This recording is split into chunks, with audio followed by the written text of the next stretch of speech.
Pinasok ng NBI at PAOK ang tanggapan na ito sa Makati kaninang hapon. Ang lugar ay hub umano ng mga nagpapatakbong mga online lending app. Nagulat ang mga tauhan ng kumpanya at mayroon pang nahimatay. Ni-raid ang nasabing lugar matapos umanong makatanggap ng reklamo ang NBI at PAOK sa matinding at malalang panghaharas na ginawa ng mga tauhan nito. Magandang gabi, bayan, at ito po ang TV Part 2. Ako po si Liam at narito ang mga panahong balita.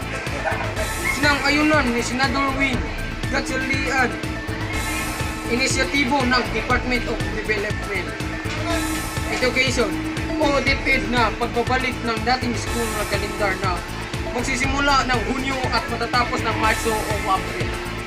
Aniya ito'y para mabigyan ng pagkakataon ang mga estudyante na makasama ang kanilang pamilya sa pagpanahon ng tag-init o summer.